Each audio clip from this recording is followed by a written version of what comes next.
बिस्मिल्लाहिर्रहमानिर्रहीम। आज की इस वीडियो में हम गुफ्तगू करेंगे जन्नती लाठी के बारे में। और हज़रत आदम अलैहिस्सलाम जब ज़मीन पर आए तो अपने साथ क्या क्या लाए। वीडियो शुरू करने से पहले अगर आप हमारे चैनल पर नए हैं तो पहले इसे सब्सक्राइब कर लीजिए और बेल आइकन को भी दबा लीजिए ताकि हमारी हर आने वाली नई वीडियो आप तक पहुंच सके। वीडियो पसंद आए तो इसे लाइक और शेयर ज़रूर कीजिए। तो चलें अब वीडियो शुरू करते हैं। ये हज़रत मूसा अलैहिस्सलाम की वो मुक़द्दस लाठी है जिसको असाए मूसा कहते हैं। इसके ज़रिए आपके बहुत से उन मोजज़ात का ज़हूर हुआ जिनको कुरान मजीद ने मुख्तलिफ़ उन्वानों के साथ बार बार बयान फरमाया है। इस मुक़द्दस लाठी की तारीख़ बहुत कदीम है जो अपने दामन में सैकड़ों उन तारीख़ी वाक़यात को समेटे हुए है जिनमें इबरतों और नसीहतों के हज़ारों निशानात सितारों की तरह जगमगा रहे हैं, जिनसे अहले नज़र को बसीरत की रोशनी और हिदायत का नूर मिलता है। ये लाठी हज़रत मूसा अलैहिस्सलाम के कद बराबर 10 हाथ लंबी थी और इसके सर पर 2 शाखें थी जो रात में मशअल की तरह रोशन हो जाया करती थी।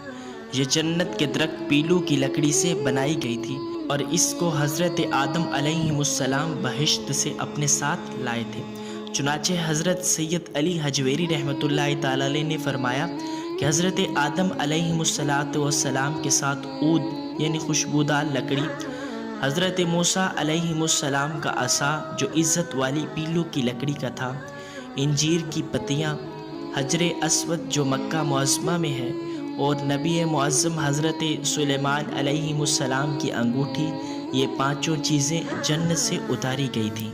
हज़रत आदम अलैहिस्सलाम के बाद ये मुक़द्दस असा हज़रात अंबिया कराम अलैहिमुस्सलाम को यके बाद दिगर बतौर मिरास के मिलता रहा, यहाँ तक कि हज़रत शुएब अलैहिमुस्सलाम को मिला जो कौम मदियन के नबी थे। जब हज़रत मूसा अलैहिमुस्सलाम मिस्र से हिजरत फरमाकर मदियन तशरीफ़ ले गए और हज़रत शुएब अलैहिमुस्सलाम ने अपनी साहबजादी हज़रत बीबी सफ़रा रज़ियल्लाहु ताला अन्हा से आपका निकाह फरमा दिया और आप 10 बरस तक हज़रत शुएब अलैहिमुस्सलाम की खिदमत में रहकर आपकी बकरियां चराते रहे। उस वक्त हुक्म खुदावंदी के मुताबिक हज़रत शुएब अलैहिस्सलाम ने आपको ये मुबारक असा अता फरमाया।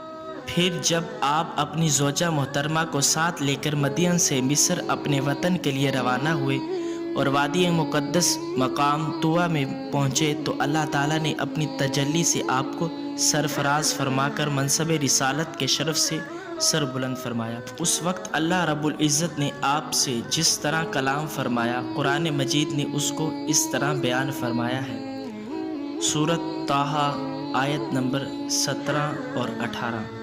और ये तेरे दाहिने हाथ में क्या है ए मूसा? अर्ज़ की ये मेरा असा है, मैं इस पर तकिया लगाता हूँ और इससे अपनी बकरियों पर पत्ते झाड़ता हूँ और मेरे इसमें और काम है।